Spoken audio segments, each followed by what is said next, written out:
Ravi de vous retrouver dans ce 20h sur Gabon News. Mesdames et messieurs, bonsoir et bienvenue à tous dans cette édition d'information.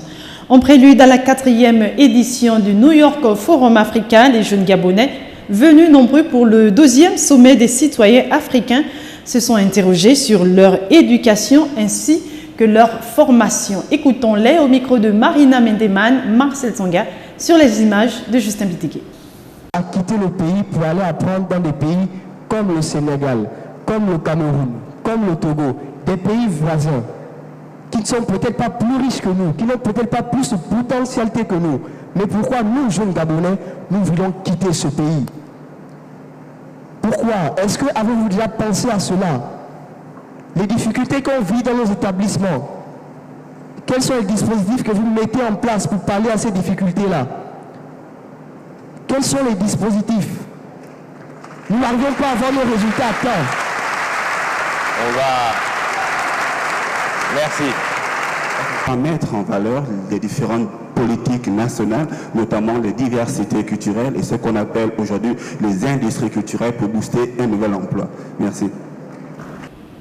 Et puis, après les avoir religieusement écoutés, le président gabonais Ali Bongo Ondimba a apporté quelques réponses aux questions posées. Suivons-le au micro de Larissa Faltraoré, Marcel Tsonga et Justin Bitigué. L'éducation reste constante et une permanente dans la politique que nous voulons mener. L'essentiel pour nous repose sur l'éducation de la jeunesse. Parce que tous les programmes que nous pouvons mettre en place, lorsque notamment au Gabon nous parlons du PSGE, programme stratégique Gabon émergent, il n'y aura pas d'émergence, il n'y aura pas de développement du pays si la jeunesse elle-même ne peut pas prendre en charge le développement de ce pays-là. Les jeunes, donc, c'est l'aboutissement de tout ce que nous voulons mettre en place, tous les programmes que nous développons pour permettre à la jeunesse gabonaise de pouvoir être indépendante, pour permettre aux jeunes de pouvoir se mettre en valeur et de pouvoir accéder à tous les emplois possibles.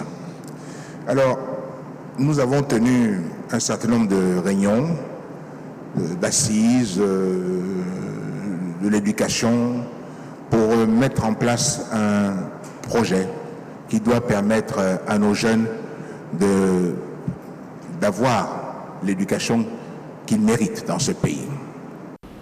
Et toujours dans le même cadre, le président gabonais Ali Bongo Ondimba a délivré un message à la jeunesse africaine lors de ce sommet des jeunes citoyens africains. C'était avant l'ouverture de la 4e édition du New York Forum Africa à Libreville, bien sûr. Écoutons-le au micro de Larissa Faltraoré, Marcel Tsonga et Justin Bitigué.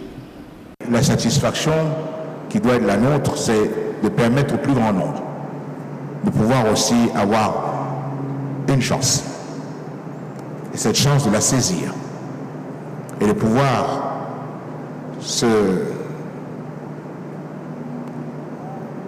soi-même pouvoir faire en sorte qu'on ait une chance d'arriver à accomplir aussi ses rêves. Le chemin est long. L'Afrique aujourd'hui est reconnue comme une terre d'opportunités. C'est reconnu aujourd'hui comme le continent du futur. Toutes les richesses se trouvent en Afrique. Mais la première richesse, c'est sa population, où il y a une population qui est jeune et qui peut donc prendre en main le développement du continent. Nous sommes aujourd'hui la convoitise de beaucoup. Mais la réponse, la nôtre, c'est de dire l'Afrique ne se fera pas sans nous. Et pour cela, nous devons être au rendez-vous de tous les efforts que nous devons accomplir sans relâche en matière d'éducation et de formation pour les jeunes. Nous vous devons cela. Nous vous le devons. Et nous allons le faire et nous le ferons ensemble. Je vous remercie. Rien à voir avec ce qui précède pour la boucle de cette édition d'information. Retour ce soir sur le dossier des résultats du baccalauréat 2015, des résultats qui continuent de faire polémique. C'est le trop-plein des candidats libres qui serait à l'origine du faible taux de réussite cette année. Les explications de Marina Mendeman, Kenyonguri et Maxime Tinga.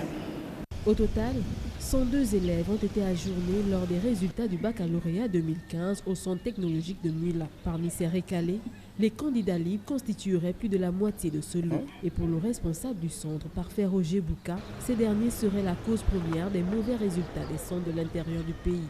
Sur les 202 candidats autorisés à concourir pour l'obtention du bac technologique session 2015 ici au centre de Mula, nous avons presque la moitié de ces candidats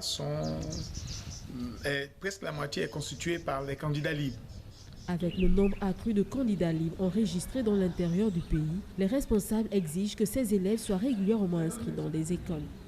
Il faut dire que les 17% du premier tour ne reflètent pas le travail du lycée technique de Mouila. Pour la simple raison qu'il y a un pourcentage important des candidats libres en provenance notamment de Libreville.